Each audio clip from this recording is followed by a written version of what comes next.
And Fakhar रागली to all of you. मैं हूं फखर यूसुफजई और आप देख रहे हैं डिबेट विद फखर। आज की डिबेट में बात करेंगे यूके और इंडिया के रिलेशंस के हवाले से, और स्पेशली जो अभी लास्ट एक वीक में हमें देखने को मिला, और जिस तरीके से काफी एक टफ सिचुएशन का सामना करना पड़ गया लंदन में इंडियन हाई कमीशन को, और फिर इंडिया का एक्शन उस चीज के ऊपर क्या हुआ, उस हवाले से भी बात करेंगे। और इसके साथ साथ पेंटागन का एक स्टेटमेंट है कि जी हम मजीद टेक्नोलॉजी शेयरिंग चाहते हैं इंडिया के साथ, और वो ज्यादा इंटरेस्टेड है।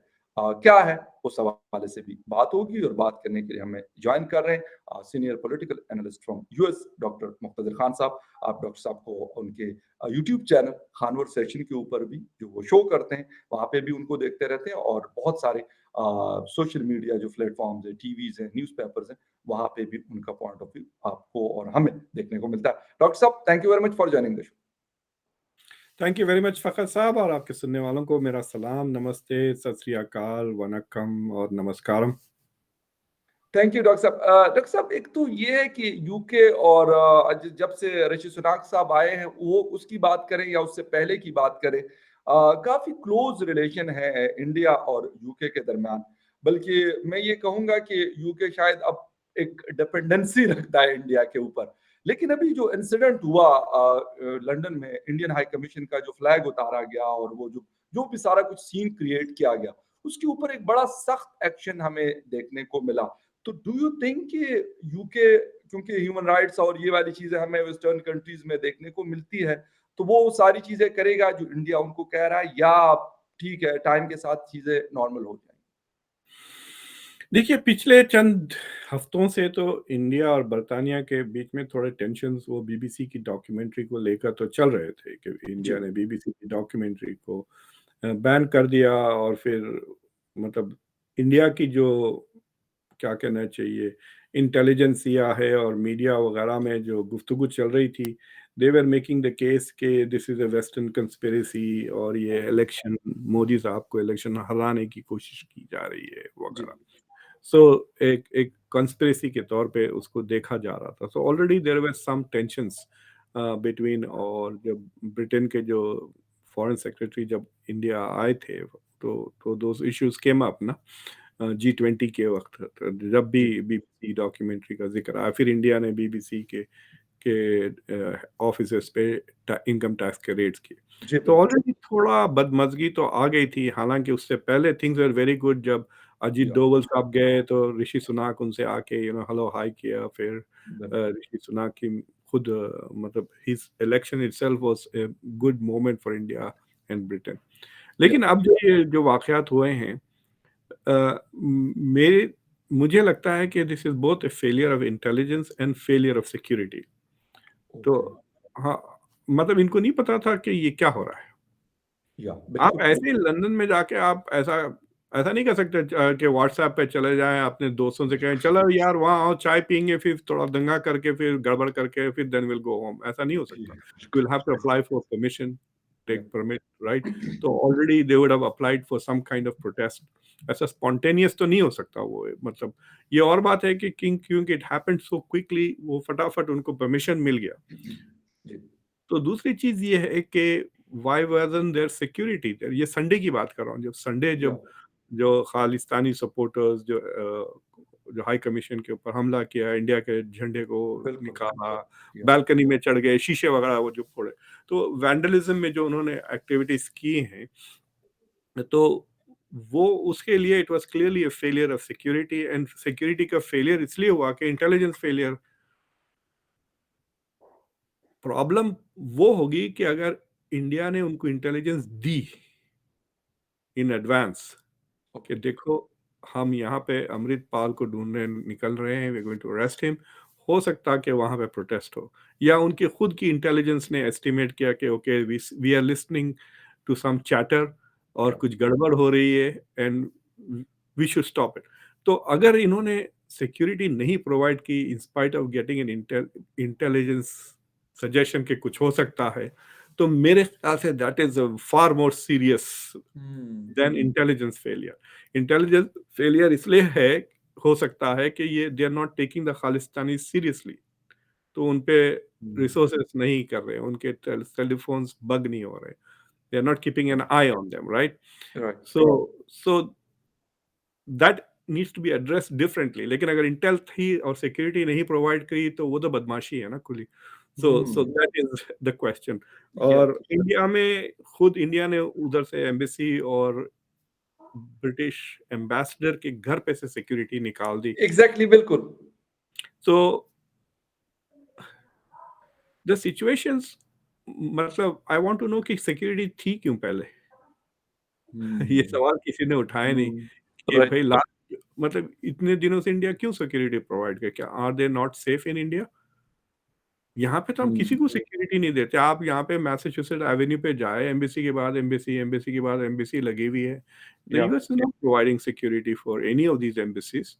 So like the question is what is this, why is India providing? वो अलग सवाल है, वो बर्तानिया वालों ने नहीं उठाए। May be they feel insecure and they have requested security. India खुद अपनी तरफ से प्रोवाइड कर रही है।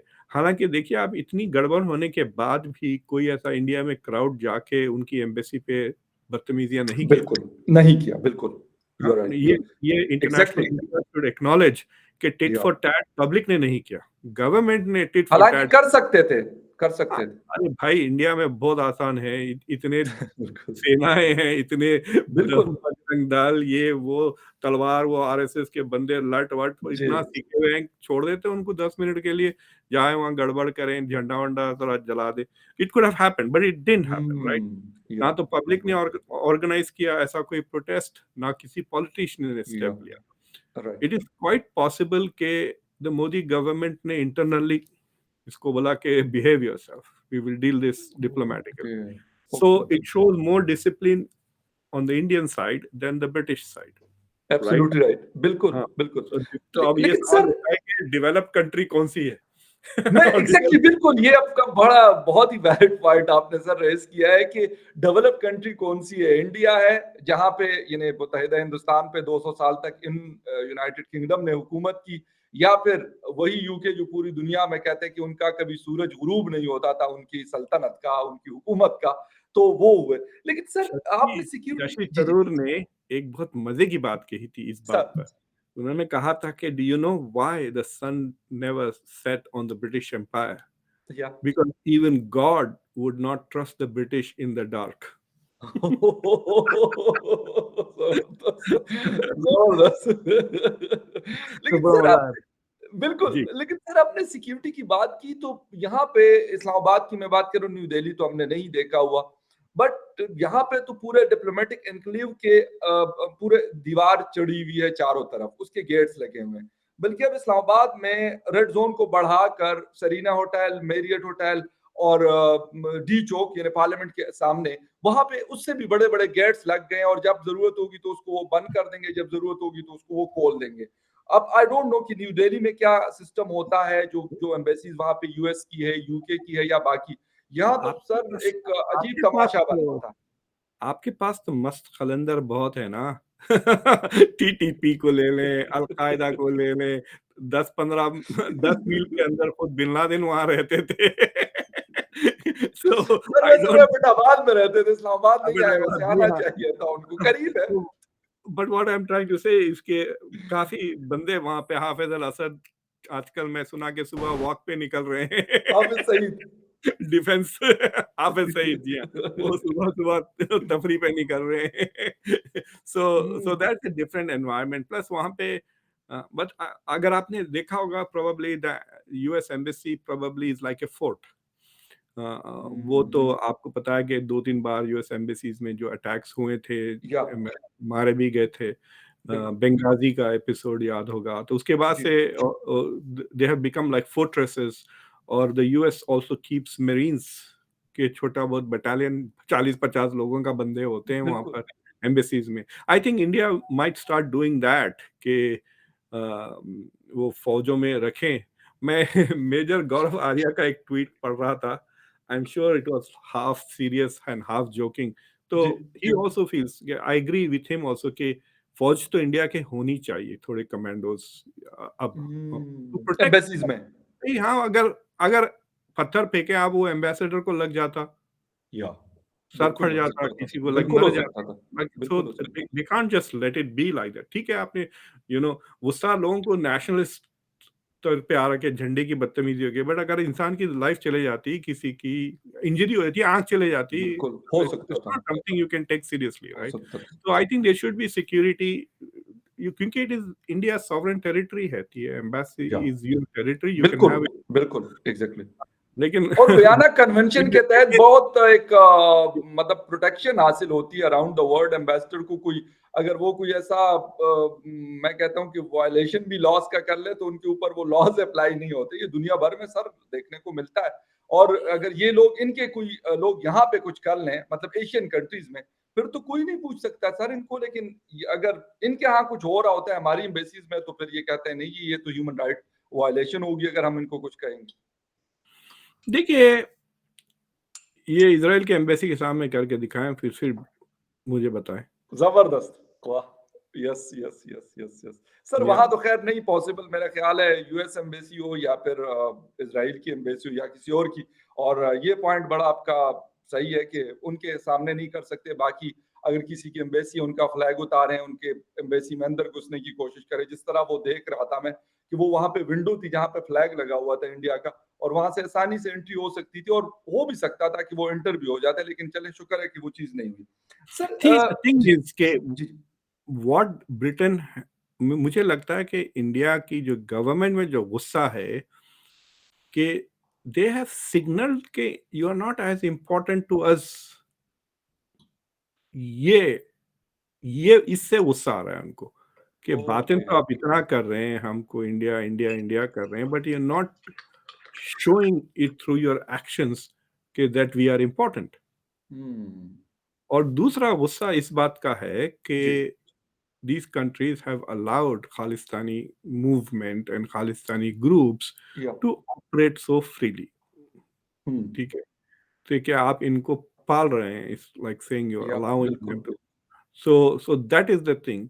और देखें, आप ह्यूमन राइट्स की तो बात कर रहे हैं ना, या। लेकिन जब द यूएस का जो ग्लोबल वॉर ऑन टेरर हो रहा था, जिसमें या ह्यूमन राइट्स बिल्कुल। जो वायलेट, आपको एक्स्ट्रा रेंडिशंस की, extra ordinary renditions, American kidnap करके बंदों को गायब कर दे या रहे थे इटली बिल्कुल। से लोग। और इटली में बहुत धूम हो गई थी, पकड़े गए थे ना द सीआई के बंदे, या उनके ऊपर केस वेस चली थी फॉर किडनैपिंग की। So these people have violated a lot of things. The French government ने अपने ही सिटीजन्स को इराक में ढूंढ ढूंढ के मार दिया, बिल्कुल। क्योंकि दे डिडंट या। Want them to come back ना। जब या। आईसिस खत्म हो रहा था, जो जो आईसिस वॉलंटियर करे, उनकी कोई ऐसा, it was extra judicial killings कह या सकते हैं आप, overseas. So when it suits western countries, they ignore human rights. और दूसरे, एग्री। देखिए, एथिक्स का एक हमेशा प्रिंसिपल ये रहा है कि a value is a value when it is applied consistently. या अगर आपका फायदा हो रहा है, आप उसको वो एथिकल प्रिंसिपल को अप्लाई कर रहे हैं, और आपका जब नुकसान हो रहा है उसको नहीं अप्लाई कर रहे हैं, तो देन इट्स बिल्कुल। नॉट एथिकल प्रिंसिपल ना। Exactly exactly। अच्छा सर वैसे इंडिया इस चीज के ऊपर क्या एक्शन कर सकता है यूके के खिलाफ? ठीक है, अगर वो अपना कारोबार उनके साथ बंद करते हैं या इस तरह की कोई और चीज करते हैं, तो यकीनन क्योंकि इस वक्त यूके की हालत ज्यादा मजे की नहीं है, और जब से ये कोविड शोविड आया है उसके बाद तो ज्यादा इकोनॉमी जो है श्रिंक हुई है, यूरोपीय यूनियन की हो, यूके की हो या बाकी कंट्रीज की हो। एशिया वालों की मैं कहता हूँ फिर बेहतर परफॉर्म कर रही हैं इकोनॉमीज, अगर हम कंपेयर करते हैं इन कंट्रीज के साथ। देखिए, यूरोप का एक मसला तो थोड़े सेल्फ इन्फ्लिक्टेड गोल्स है ना, इन्होंने या अपने गोल में दो तीन लगा लिए हैं। ये रशिया को लेकर नॉर्थ स्ट्रीम की सप्लाई खत्म कर दी, उसको एक्सप्लोर कर दिया, या और कॉज्ड इन्फ्लेशन अपने ही मुल्कों में, and then they are force to spend money on weapons. या आपको पता है कि इस जंग से ये भी साबित हो गया है कि बड़े खोखले हैं वेस्टर्न यूरोपियन डिफेंस बिल्कुल। सिस्टम। एग्री। तो बिल्कुल। पेपर पे वो अमेरिका को बेवकूफ बनाने के लिए, पेपर पे दे हैड ऑल दिस, हाँ हमारे पास 100 टैंक हैं, ये हैं। आपको याद था कि टैंकों की बातचीत हो रही थी टू गिव टू यूक्रेन, फिर पता चला कि none of those tanks are ready to fight। या बिल्कुल सही। अभी तक कोई नहीं मिले अभी टैंक्स तक कोई नहीं। यूक्रेन। हाँ, बिकॉज़ अमेरिका जो प्रॉमिस किया वो तो मैन्युफैक्चर होंगे, वो अगर जंग 2-3 साल चली तो मिलेंगे वो यूक्रेन को। लेकिन जो जर्मनी के पास से, ब्रिटेन के पास से जो जाना था, जर्मनी ने जो महीनों ड्रैग किया was because they were not ready to go. It's like saying garage में कई गाड़ियाँ पार्क्ड हैं बट उसमें ना तो स्पार्क प्लग है, ना ना टायर स्टार्ट हो रही है ना वो चल सकती हैं। हाँ, एग्ज़ैक्टली। तो सो जो डिफेंस प्रिपेयर्डनेस जो कहते हैं ना, रेडीनेस एंड प्रिपेयर्डनेस, वो नहीं है यूरोप में। दैट शोज़ के हर तरह से थोड़ा बहुत खोखला होते जा रहा है और यूरोप। शायद सिर्फ ये वजह है कि उनको पता है कि हमें कोई आपस में, तो उनके आपस में ऐसा कोई क्लैशेस है नहीं, तो शायद इसलिए उन्होंने कहा कि यार ठीक है, अगर उनके पास कोई तोप बंदूक या कोई टैंक है तो उसको गैराज में करो, फिर जब आएगी तो फिर देखी जाएगी। खैर एनीवे, सर जो पेंटागन वाला स्टेटमेंट है इंडिया के साथ, नो डाउट कि बहुत सारी चीजें चल रही हैं और मजीद भी देखने को शायद हमें आइंदा कुछ सालों में मजीद भी इस तरह की एग्रीमेंट्स या इस तरह की चीज़ें हमें देखने को मिले। लेकिन कैसा देख रहे हैं इसको कि वो कह रहे हैं कि मज़ीद हम टेक्नोलॉजी शेयरिंग चाहते हैं। बीच-बीच में से कुछ ऐसी चीज़ें भी हमें देखने को मिलती है कि अमेरिका जिस तरीके से ह्यूमन राइट्स के ऊपर अभी नई रिपोर्ट उन्होंने इश्यू की, इंडिया और पाकिस्तान का उसमें ज़िक्र है और कहा कि यहाँ पे ये हो रहा है और साथ में ये वाली चीज़ें कर रहे हैं। तो क्यों? ये बैलेंस करने के लिए सारा कुछ होता है या अलग है इससे? देखिए, मैं आपका सेकंड क्वेश्चन पहले आंसर करता हूँ। Please, please sir, please. India में डेवलप्ड कंट्रीज़, देखिए अमेरिका में काफ़ी चीज़ें ऑटोनॉमस होती हैं। या तो ये जो ह्यूमन राइट्स की रिपोर्ट्स आते हैं, उसको कांग्रेस ने बाकायदा एक लॉ पास किया राइट। और उसके लिए पैसे दिए और कहा कि स्टेट डिपार्टमेंट को you have to give us an annual report of every countries human right status. Okay. तो ये बहुत पुरानी रिपोर्ट, 20-25 साल जी। पहले ये लॉ पास हो गया। तो समबडी एट दैट टाइम, मुझे याद नहीं कांग्रेस में किसने ये एजेंडा पुश किया। Right. I don't think that American presidents liked it, hmm, क्योंकि हुँ। उन रिपोर्ट्स को फिर they tie to foreign aid and the president then has to override. It becomes very complicated for the president. जी।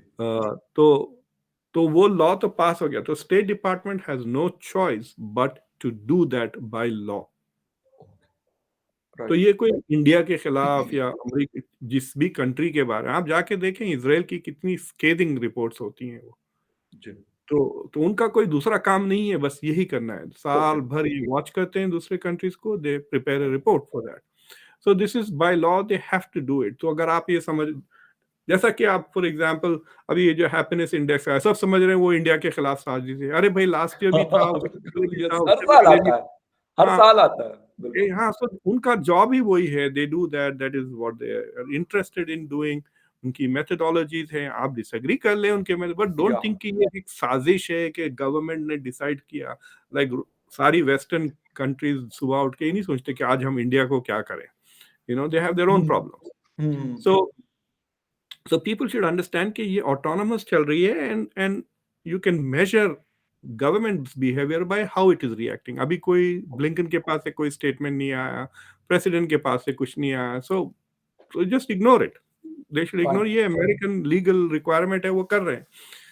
और जहां तक कि ये जो फ्रैंक कैंडल साहब आए हैं, who is the secretary of air force, hmm, which is an interesting thing. वो मार्केटिंग ट्रिप लग रही है मुझे, वो चीजें बेचने आए हैं इंडिया को।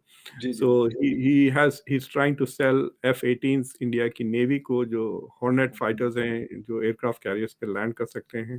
जी, और सो बेसिकली आई थिंक अभी रफाले का शायद ऑर्डर पूरा हुआ नहीं, whatever India needs to buy some.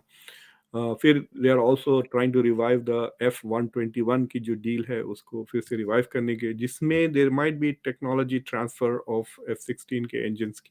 F-20, okay, it's a version of या F-16, बेसिकली राइट, F-16 है, उसको थोड़े एडिशनल कैपेबिलिटीज हैं। Basically F-121 is a fighter designed for India which is superior to the F-16 आपके पास जो है। Okay, बिल्कुल, right, Otherwise, why will India buy something which is even of the same capability? So it is okay, okay, definitely superior। और जो superiority है in range, तो यानी F-16 और F-25 के बीच में अगर झगड़ा होता है, वो दिन चले गए, डॉग फाइट वगैरह नहीं होता। डेढ़ हुँ, हजार किलोमीटर की रेंज है अब। तो वो तो मेरे ख्याल से F-16 जो आपके पास है उनकी 500-600 शायद कुछ रेंज है, या और ये विल बी एटलीस्ट 2-3 या 500 किलोमीटर दूर से वो it can shoot it down. Okay. So that is the one. But India wants technology transfer, वो आत्मनिर्भर बनना चाह रहे हैं।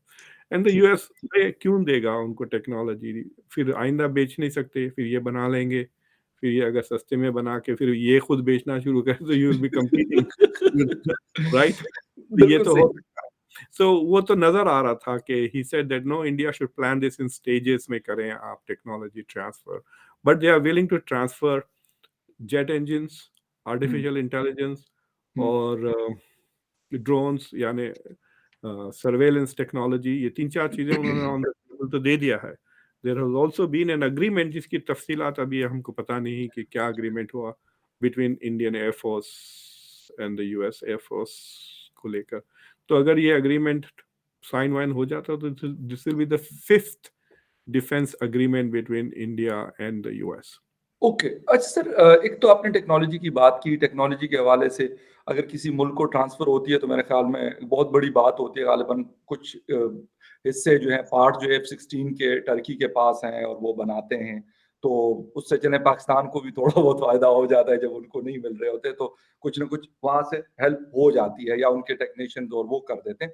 लेकिन अगर इंडिया ये चीज़ कर रहा है तो इसका मतलब है कि नेक्स्ट 5 टू 10 इयर्स फिर तो कोई भी जेट फाइटर होगा जो बड़े से बड़ा जो आप बता रहे हैं, या फिर F-35 है या इससे रिलेटेड और जो जेट जी, फाइटर्स हैं, तो ये तो अपना बना लेगा। फिर इसका मतलब है कि अमेरिका के ऊपर डिपेंडेंसी जो है वो खत्म हो जाएगी। फिर लोग बजाय अमेरिका से खरीदने के वो हिंदुस्तान से खरीदेंगे वो चीज़ें। बिकॉज़ इफ इंडिया, देखिए, अगर F-35 की तो ज़िक्र नहीं हो रहा है, लेकिन या इफ बिल्कुल। इफ इंडिया को वो 5th जनरेशन फाइटर एयरक्राफ्ट की टेक्नोलॉजी ट्रांसफ़र कर देते हैं, जी। तो I can tell you this much that India will look at it and they might make some improvements on it hmm, and make it cheaper. Okay. वो सस्ते में बनेगा, डेफिनिटली, नो डाउट बिल्कुल। It will be much cheaper in India. ज़मीन सस्ती है compare to जहाँ पे ये बनाते हैं, इंजीनियर्स की तनख्वाहें, same quality engineers with lesser pay, या हर चीज़, it will be significantly lower price, and then India can compete in the market.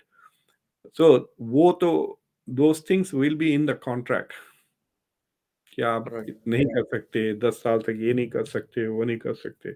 जो टर्की आपको बेचता है ना, जो चीज़ें, पार्ट्स वगैरह, I think it requires US approval.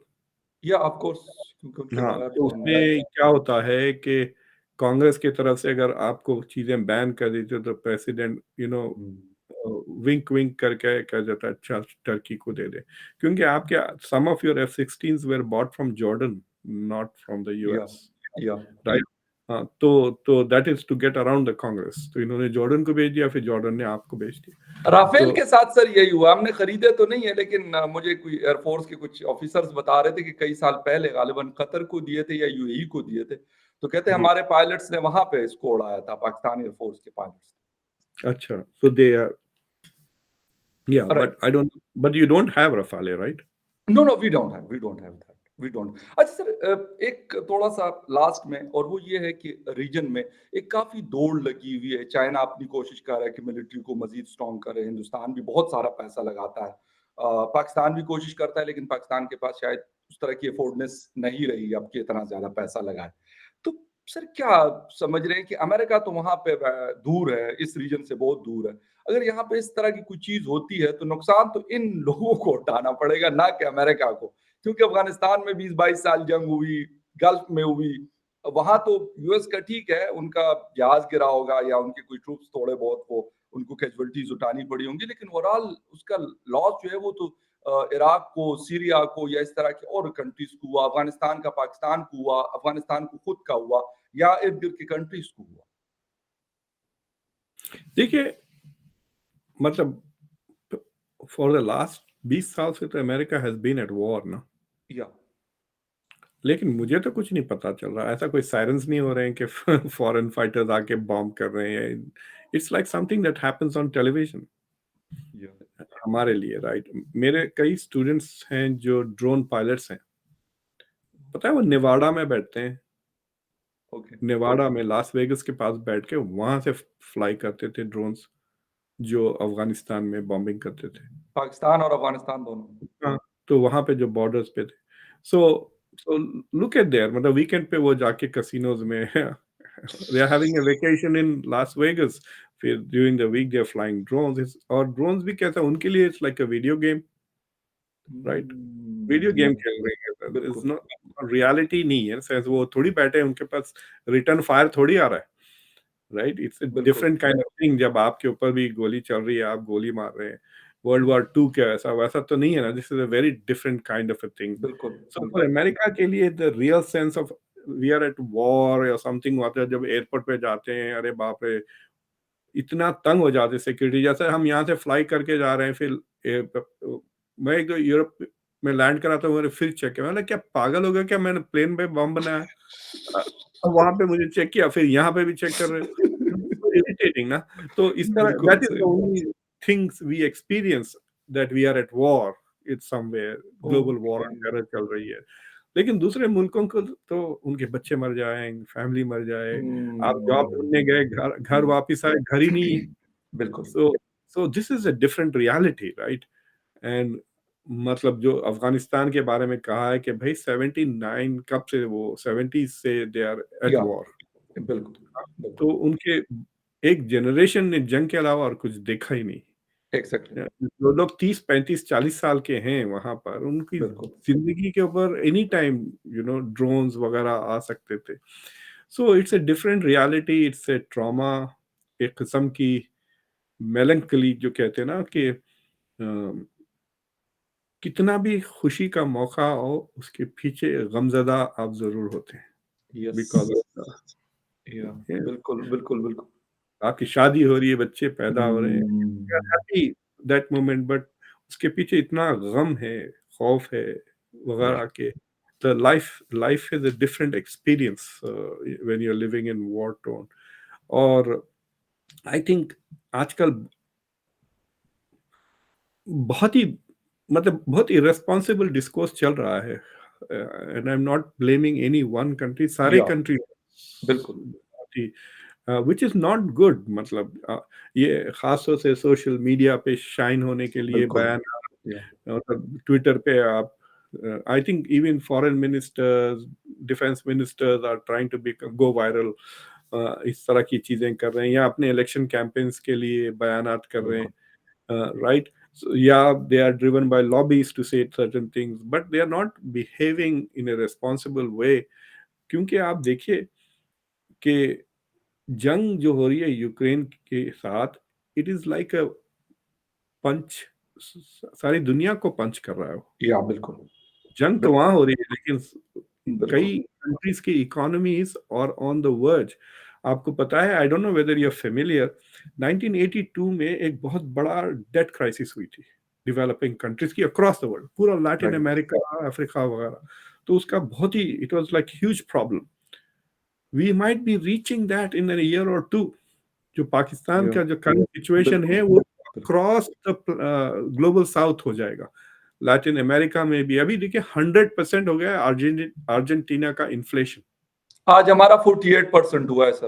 आज की जो देखिए, रिपोर्ट आई। या तो बिल्कुल आप आधा अर्जेंटीना बन गए। बिल्कुल तो आधा अर्जेंटीना में। इन्फ्लेशन बढ़ रहा है, इकोनॉमीज कैन कोलैप्स, उसके अलावा फूड बिल्कुल। इनसिक्योरिटीज वगैरह या चल रहे हैं, राइट? और ये सब यूक्रेन की जंग is one of the reasons for it.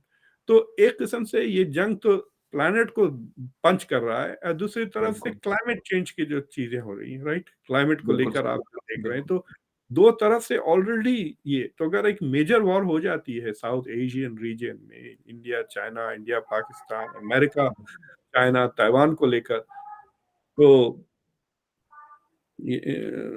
वो राहत इंदौरी का एक शेर था, आग जी। लगेगी तो सबके घर आएंगे जद में। वेश। वो बिल्कुल। वाली बात हो या जाएगी, राइट? कि बिल्कुल। अगर आग लग गई तो सबको लगेगी, और this will be like a third blow, not just to the region but planet को भी, उससे दूसरे लोगों को भी, एग्जैक्टली। Economy, energy shortages. तो it's not a good idea at all. बिल्कुल एग्जैक्टली सर। और आप यूक्रेन जंग की बात कर रहे हैं तो इन्फ्लेशन 48 49% पे, और जो बहुत ही गरीब लोग हैं, उनके लिए इन्फ्लेशन रेट शायद 60% से ऊपर चल रहा है पाकिस्तान में। और अगर किसी से पूछ ले जो फूड इम्पोर्टर्स हैं इस तरह के, तो वो ये बात बार-बार कर रहे हैं कि यूक्रेन जंग की वजह से हमें ये क्राइसिस आ रही है, और लोग आटे के एक-एक बैग के लिए 2 दिन पहले चारसद्दा, बनू और सवाबी में 2-3 लोग बेचारे जो है भगदौड़ में उनकी जानें गई, क्योंकि वो बैग आटे का जो सस्ता मिलता है ₹600 में 10 केजी का, तो उसके पीछे पूरा-पूरा दिन बेचारे वो ख्वार हो रहे होते हैं। तो ये एक एग्ज़ाम्पल जो मेरे मुल्क में है, या मेरे खैबर पख्तूनख्वा मेरे सूबे में है। और इस तरह के शायद और भी बहुत सारे इलाके होंगे जो ये इन क्राइसिस का शिकार होंगे, और वो उसकी मेन रीज़न जो इस वक़्त हमें नज़र आ रही है, वो है यूक्रेन और रशिया की जंग। जंग तो हमसे दूर हो रही है, लेकिन असरात हमें बहुत ज़ोर से महसूस हो रहे हैं। Thank you very much sir, आपके टाइम का बहुत शुक्रिया डॉक्टर साहब, आपने शो जॉइन किया। And viewers, thank you very much for watching debate with Fakhar Yousafzai. किसी और थैंक यू सब्जेक्ट वेरी पे फिर मच। मिलेंगे, तब तक के लिए take care. Thank you very much sir, बहुत शुक्रिया। Thank you. चलें सर।